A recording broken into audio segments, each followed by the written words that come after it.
Hello and welcome. मैं हूं कविता रल्हन और आप सभी का स्वागत करती हूं पंजाब केसरी नवोदय टाइम्स में।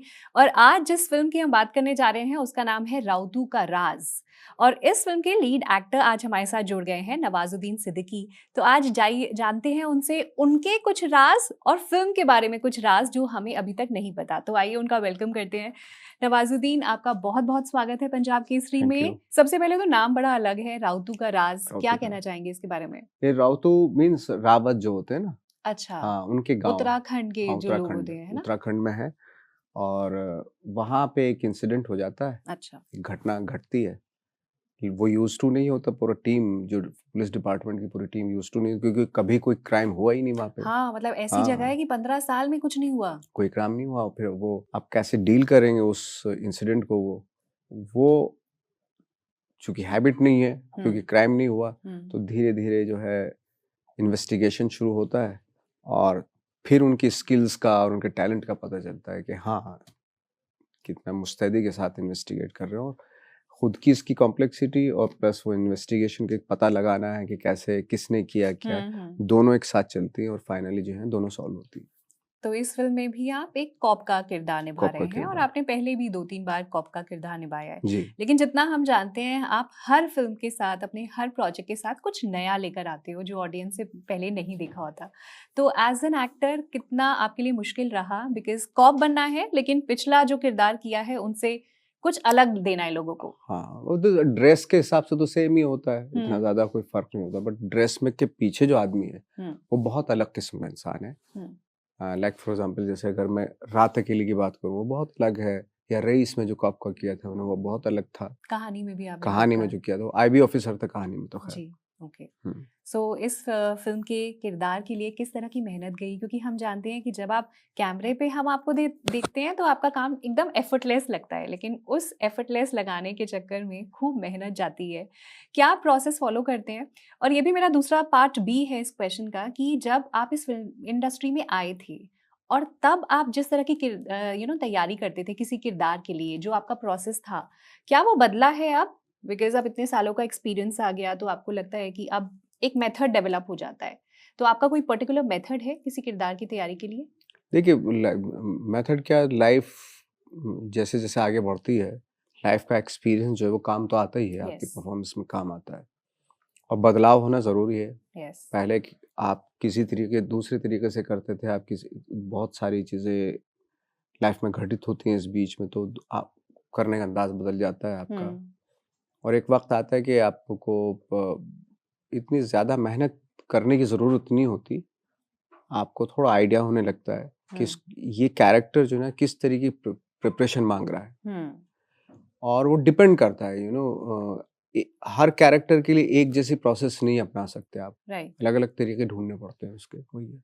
अच्छा, ये बताइए, इस फिल्म में जो आपकी कामराडरी है आपके को एक्टर के साथ, इसमें राजेश कुमार हैं, उनके साथ आपने आपका मेन जो है रोल। जब आप अपने को एक्टर्स के साथ काम करते हैं, अक्सर कामराडरी किस तरह की होती है, खासतौर पे इस फिल्म में? और फिर अगेन एक पार्ट भी है जो मैं बाद में पूछती हूँ। पहला पार्ट क्या था आपका? How was your camaraderie with your actor? Actors पे बहुत डिपेंड करता है, आपके को एक्टर्स पे बहुत डिपेंड करता है। और जैसे आपने राजेश का नाम लिया, he is so talented actor. और गिव एंड टेक बहुत इंपॉर्टेंट होता है। आप अगर सुन रहे हैं किसी एक्टर के डायलॉग को, वाकई अगर सुन रहे हैं, सुनने की एक्टिंग नहीं कर रहे हैं अगर, तो वहीं से बहुत सारी चीजें मिल जाती हैं आपको। सो आप इम्प्रोवाइज किया आपने बहुत बहुत बहुत इम्प्रोवाइज हुआ, बहुत सारी चीजें इम्प्रोवाइजेशन है इसमें। अच्छा, ये बात हुई एक्टर्स की। अगर मैं बोलूँ सो कॉल्ड हीरोज के साथ जब आप काम करते हैं, जो इंडस्ट्री के हीरोज हैं, उनके साथ जब काम करते हैं, कभी आपको ऐसा लगा कि कोई आपकी प्रेजेंस से इनसिक्योर हो रहा है because you are so good at your craft? नहीं, ऐसा तो कभी मुझे फील नहीं हुआ, क्योंकि वो जब उनके साथ काम करता हूँ तो बहुत ही रेस्पेक्ट भी देते हैं। और इनसिक्योरिटी का कोई मतलब ही नहीं है एक्चुअली, अगर देखा जाए तो वाकई नहीं है। मैंने तो नहीं देखा कोई इनसिक्योरिटी। इवन जब मैं बजरंगी भाईजान या किक कर रहा था सलमान भाई के साथ, वो खुद अपने डायलॉग मुझे बोल देते थे, ये तू बोल दे। तो इनसिक्योरिटी इससे ज़्यादा खुलापन क्या हो सकता है? कभी इनसिक्योरिटी हुई नहीं, स्पेशली जो बड़े सुपरस्टार्स के साथ काम करते हैं तो इतना ज़्यादा नहीं। मुझे नहीं लगता कि इनसिक्योरिटी का कोई पर इस फिल्म इंडस्ट्री में कितना ज़्यादा कंपटीशन है, हर कोई अपने आप को बेहतर दिखाना चाहता है। स्पेशली आप अपनी सेल्फ इमेज पे बहुत ज़्यादा काम करते हैं, आपकी इमेज किस तरह की बन रही है इंडस्ट्री में, तो कट थ्रोट कंपटीशन है जो आई थिंक हर इंडस्ट्री में होता हर इंडस्ट्री में होता है ना। है और हाँ खास तौर पे हाँ अगर आपको पता है, अगर आप किसी फिल्म में हैं तो लोगों को पता हम्म। है कि इसमें एक्टिंग नॉर्मल नहीं चलने वाली, अपना ए गेम आगे रखना पड़ेगा। तो वो कहीं ना कहीं not may be in heroes पर आई थिंक बाकी एक्टर्स में आ जाता होगा। मैं फ्रैंकली स्पीकिंग मैंने कभी ये महसूस किया नहीं कि ओके। किसी को इनसिक्योरिटी हो रही है जी। या बट जो माहौल होता है वो बहुत ही अच्छा होता है उस वक्त पे। हम्म। और जो हो जितना शूट होता है मेरे साथ तो अमूमन ये हुआ है जी जी। कि जितना मैंने शूट किया वही पर्दे पे भी आया उतना ही आया। राइट। जैसे बहुत सारे लोग बहुत सारे एक्टर्स शिकायत करते हैं हमारा काट दिया ये कर दिया, हाँ हाँ। बट मेरे साथ कभी ऐसा नहीं हुआ। मेरा जितना था उतना हमेशा आया वो। राइट। नवाज, आप कितने सारे लोगों के लिए इंस्पिरेशन हैं, बिकॉज आई थिंक 1999 से आपने अपने करियर की शुरुआत करी थी सरफरोश में एक छोटा सा रोल, और आज कहाँ आप एक बिग ब्रांड, एक बिग नाम बन गए हैं। अगर टॉप एक्टर्स की बात की जाए इंडस्ट्री के जो अपने क्राफ्ट में सबसे बढ़िया हैं, उनमें उस लिस्ट में आपका नाम लिया जाता है। लेकिन आपने सारे हाइज एंड लोज देखे हैं, पूरा प्रोसेस देखा है इंडस्ट्री का।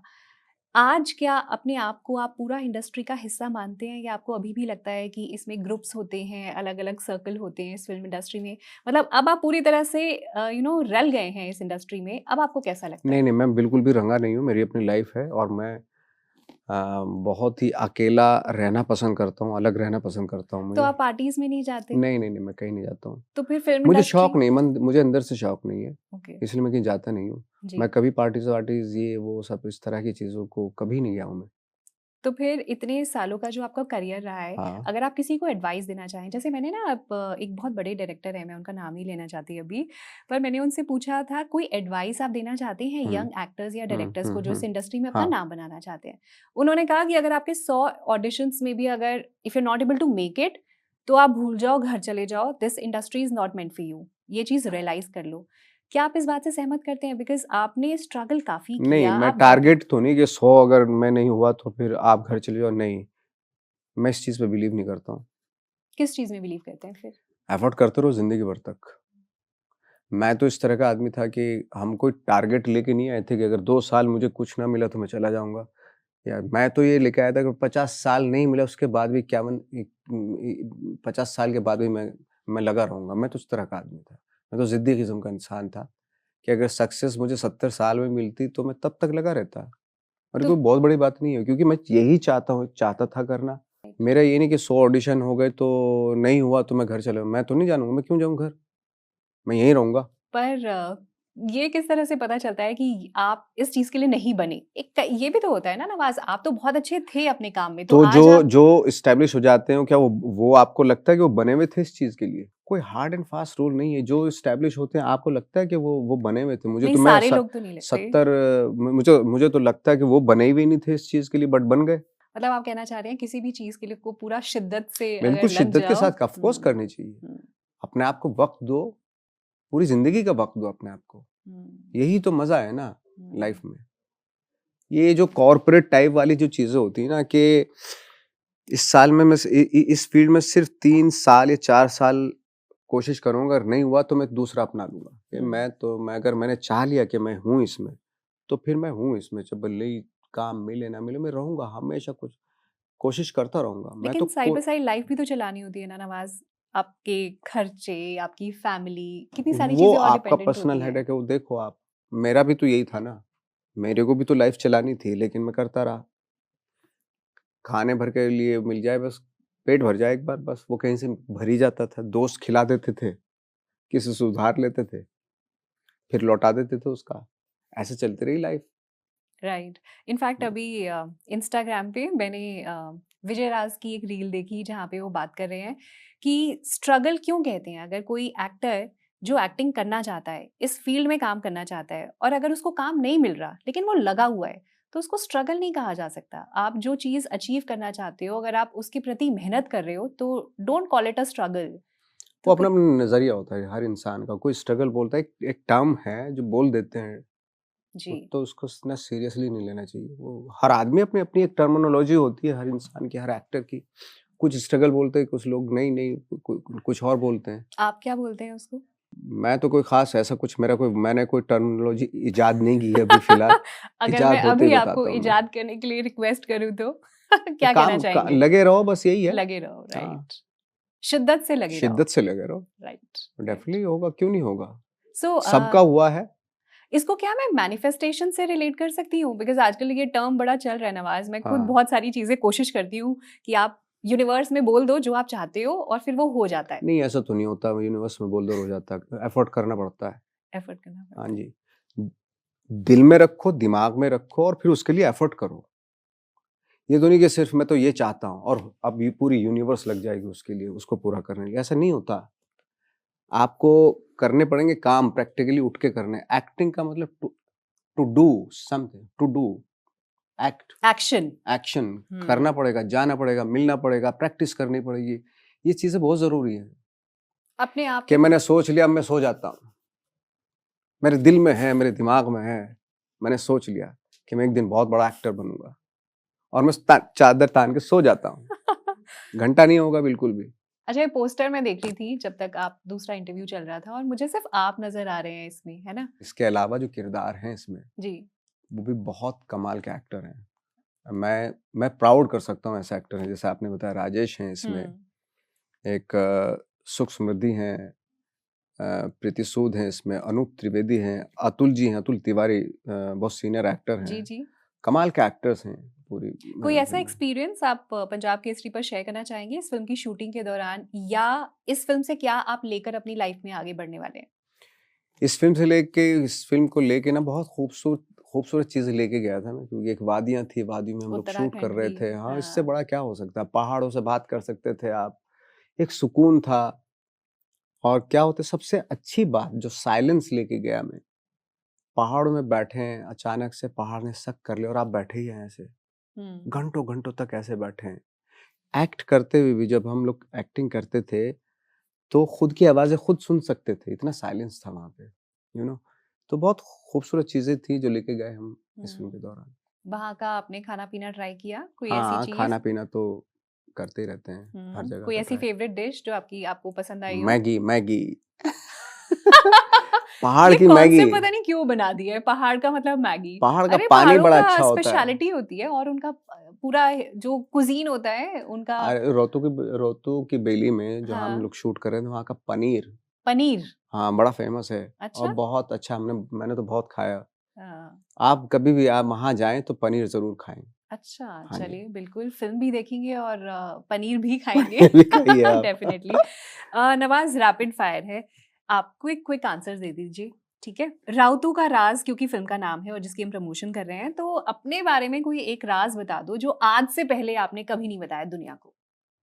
फिर राज ही क्या रह जाएगा वो। तो आज डिस्क्लोज कर रहे हो ना आप? मैडम, ये जो आपका इंटरव्यू ना हजारों लाखों लोगों के पास जाता है, मैं अपने राज बता दिए तो एक बस छोटा हो सा गया जो मेरा तो। आसान वाला राज हो जिसके निकलने से इतना फर्क नहीं पड़ेगा। मैं सुबह को ना कम से कम 2 कप कॉफी पीता हूँ। चलिए, थैंक यू। आपको ज्यादा इंटरेस्टिंग नहीं मुझे लगा? मजा ये नहीं किसी को पता नहीं है, किसी को भी नहीं पता है, पता है? हाँ, बहुत बड़ी बात है, राइट। ये राज है। अच्छा बताइए, आप इस फिल्म में दीपक नेगी का किरदार निभा रहे जी, हैं, अपनी कोई और 2 फिल्मों के नाम बताइए जहां आपने कॉप का किरदार निभाया है। मैंने रात अकेली में किरदार किया था, उन किरदारों का नाम। जटिल, हम्म। और दूसरा और रईस में किया था, नाम। मजुमदार साहब। नाइस। अच्छा, कोई आजकल ना आपके ऊपर मीम्स भी आपके जो डायलॉग्स हैं उनकी मीम्स भी बहुत बनते हैं सोशल मीडिया पे, तो कोई ऐसा मीम जो आपको पसंद आया हो जो आपने खुद आगे यूज किया हो? मैंने तो यूज नहीं किया, बट हाँ कई मीम्स होते हैं, लाइक वो रमन राघव का वो जो रोड थी मेरी, वो लेके बैठा हूँ मैं कहीं, हाँ हाँ, देखा तो है मैंने। वो वाला बड़ा अच्छा। तो उसको कहीं वो अलग अलग तरह के उस पोस्चर पे अलग अलग तरह के मीम्स आ जाते हैं, जरा बाहर निकल तब बताऊंगा टाइप में। नाइस। हाँ, कोई ऐसा किरदार अब तक का जिसने आपकी रातों की नींद और दिन का चैन चुराया हो? रमन राघव। हम्म। वो फिल्म देखने के बाद लोगों की भी रातों की नींद और दिन का चैन चला गया था, उसका इम्पैक्ट हाँ, इतना बड़ा था। मांझी मूवी से आपने क्या अपनी जिंदगी में ऐड किया? माझी मूवी से मैंने जो डायलॉग था उसमें बहुत ही खूबसूरत डायलॉग लिखा था, और वो मेरी लाइफ में भी है। जो अभी हम डिस्कस भी उसी चीज़ पे कर रहे थे, वो उसमें डायलॉग है कि भगवान के भरोसे मत बैठो, क्या पता भगवान तुम्हारे भरोसे बैठा हो। तो भगवान भी उसी को सपोर्ट करता है जो उठ के करना शुरू करता है। ऐसे लेटने वालों को तो भगवान भी सपोर्ट नहीं करता कि चादर तान के सो गए और मैनिफेस्ट कर रहे हैं। हाँ, मैनिफेस्ट कर लिया कि हाँ एक दिन मैं बहुत बड़ा स्टार बनूंगा। भगवान बिल्कुल सपोर्ट नहीं करेगा ऐसे आई इंसान थिंक का। ये डेफिनेशन देनी जरूरी है मैनिफेस्टेशन की, क्योंकि जितना आप इंस्टाग्राम पे वहां तो यही बोल रहे हैं बस सुबह 4 o'clock उठो और बोल दो और हो जाएगा। हाँ, ऐसा है।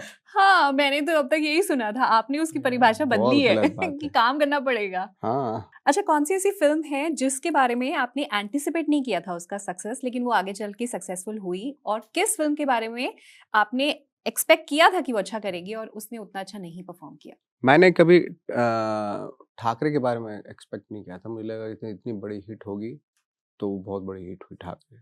बाड़ा साहब के ऊपर जो बनी थी और महाराष्ट्र में हर जगह फिल्म देखी गई, जिसके बारे में इतना जिक्र किया नहीं गया, लेकिन उसका कलेक्शन बहुत हुआ था।